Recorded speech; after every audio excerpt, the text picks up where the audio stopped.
Good morning, Justin. Ni hao, Kurt. Ni hao. Thank you for receiving the interview of Fresh Talk. Thank you for the opportunity. It's really great.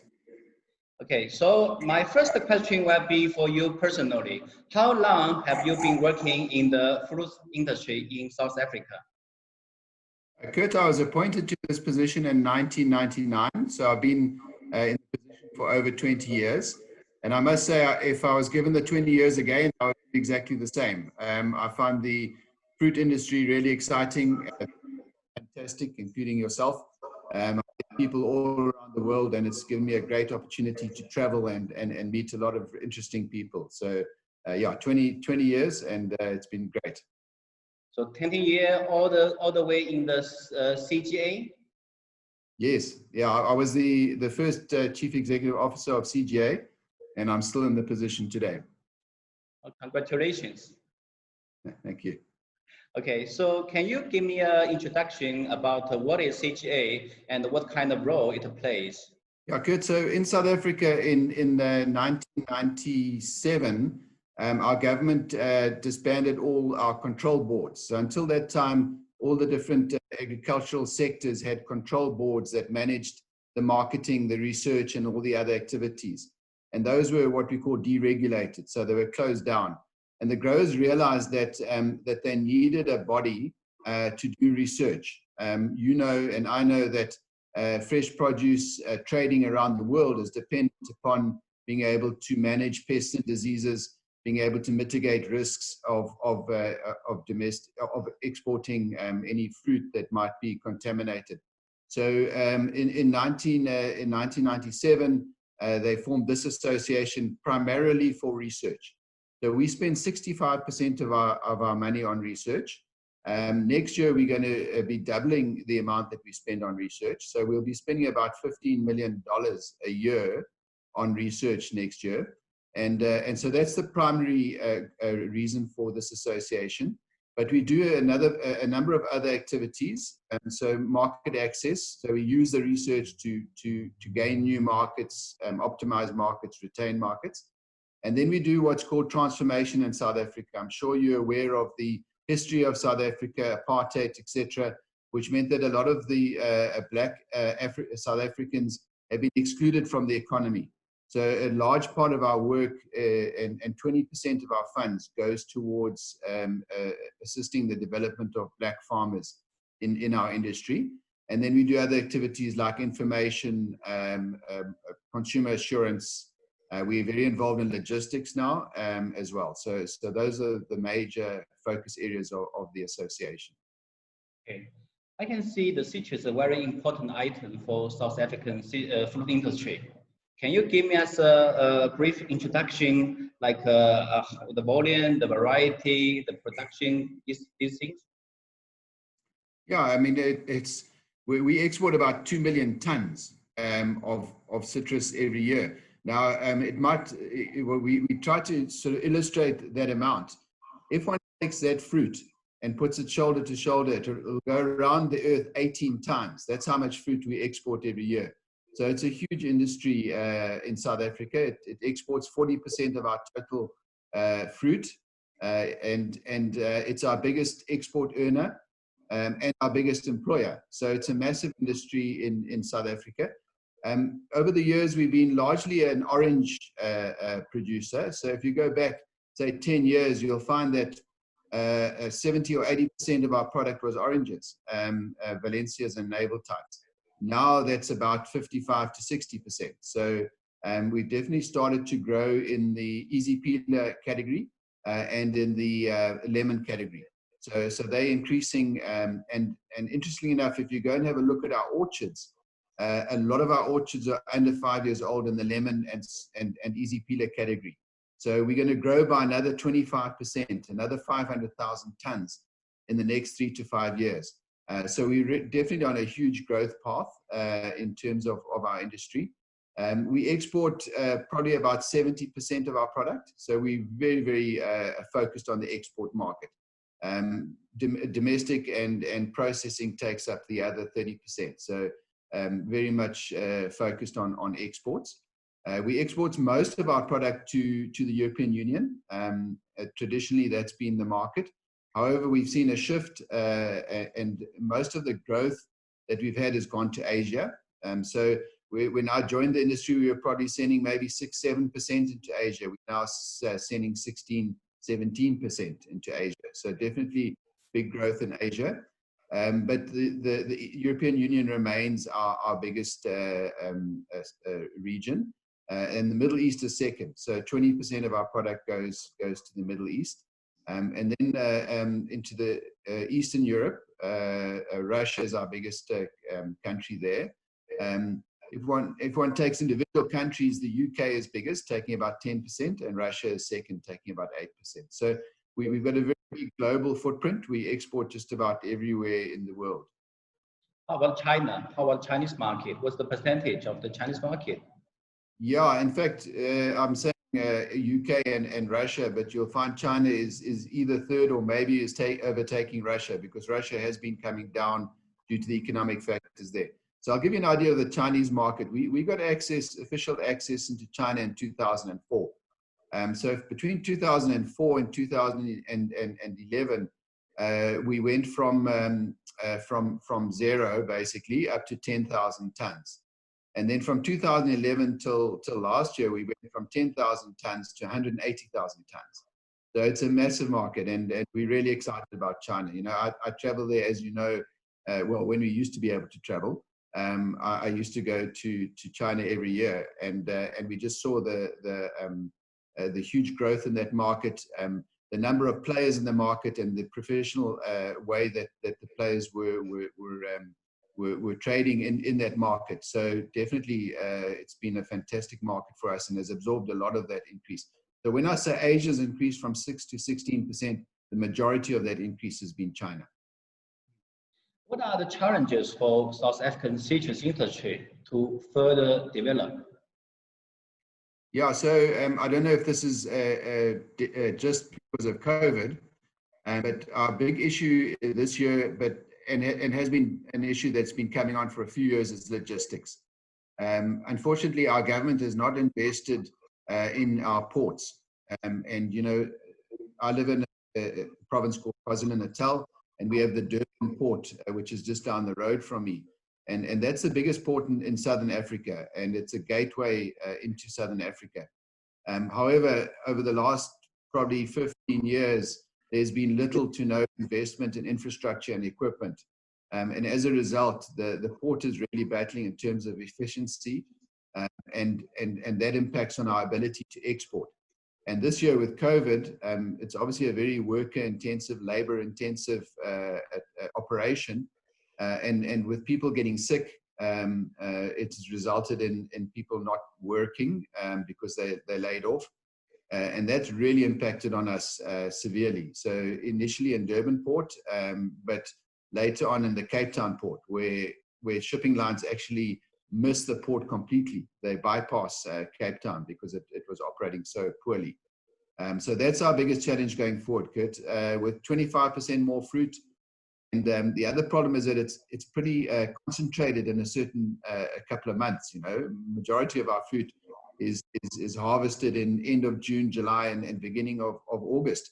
So it's very concentrated over that short window, and then our port becomes severely congested over those times. So that definitely is a big challenge. And then the second big challenge is around market access. You know, I mean, most markets are pretty saturated with citrus. You're having these discussions with other Southern Hemisphere exporting countries, and they're all increasing as well. It's not as if we're the only ones. So there's going to be a lot of fruit on the market in the next 3 to 5 years. And our big job is to make sure that we can find new markets to absorb that additional volume. Talking about the market access, how do you think about the most difficult co-treatment requirement for South African citrus to those countries like China? Why? Do you think it's fair? Yeah, it's a good question, and it actually is fair. Kurt, the import regulations are based on the pest. So in South Africa and in Africa, we've got a, pest which is often called the African moth, the false codling moth.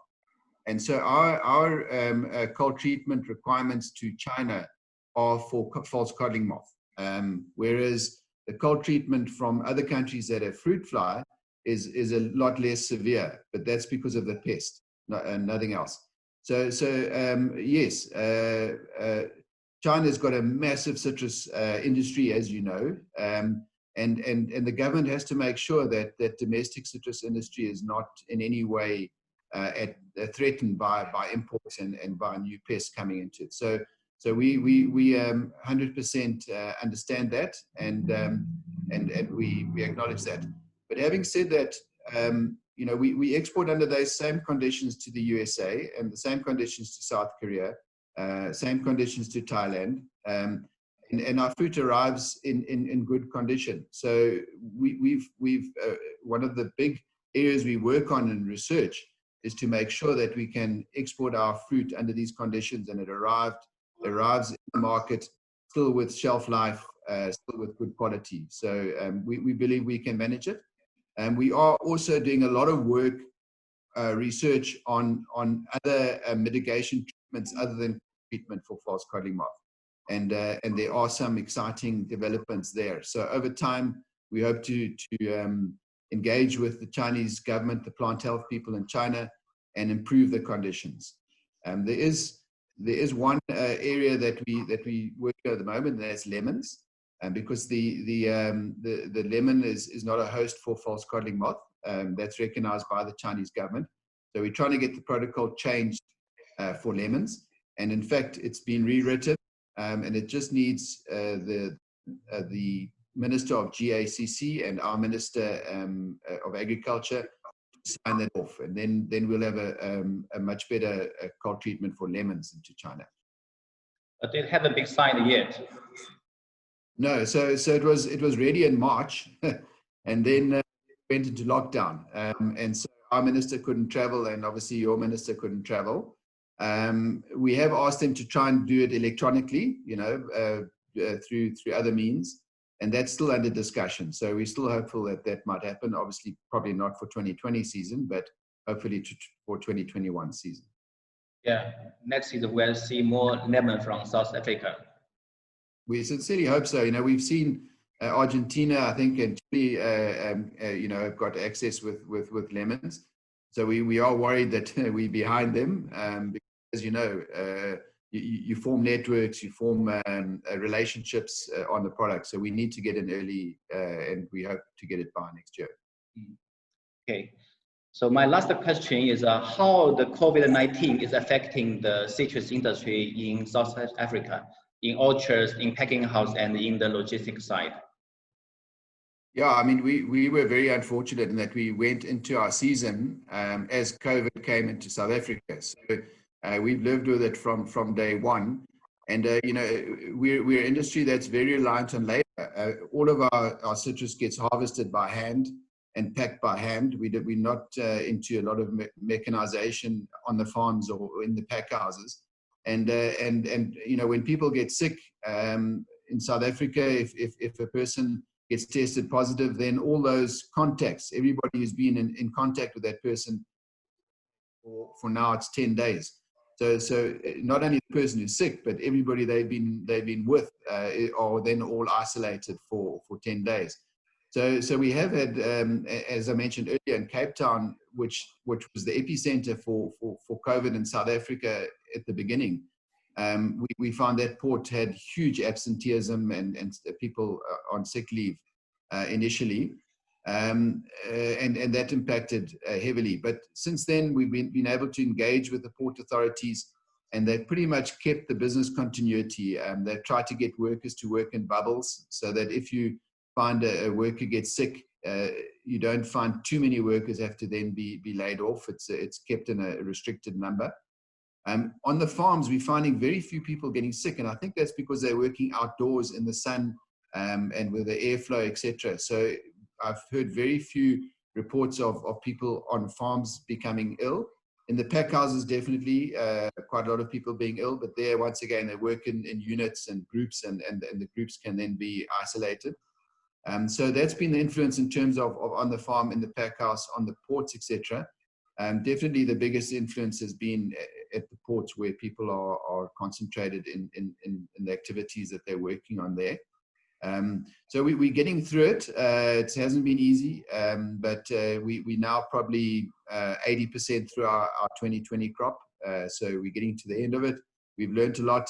At CGA itself, we have a CGA COVID-19 response committee. We meet every week and we rank the risks around COVID in terms of the probability of that risk and the impact on the industry. And so we, on a weekly basis, we have an action plan, and we engage government, we engage workers, we engage all the other stakeholders to keep the industry's wheels turning. And so far, we've managed to do that. Good to hear that. And I think also important because those farmers, packers, they eat a lot of orange, so they are strong to assist against the COVID. That's a very good point, Kurt. What I found from the industry is a huge amount of generosity in terms of donating fruit. So pack houses, we've donated in excess of 1,500 tons of fruit to the communities around the pack houses to keep them healthy, but also into the metropolitan areas.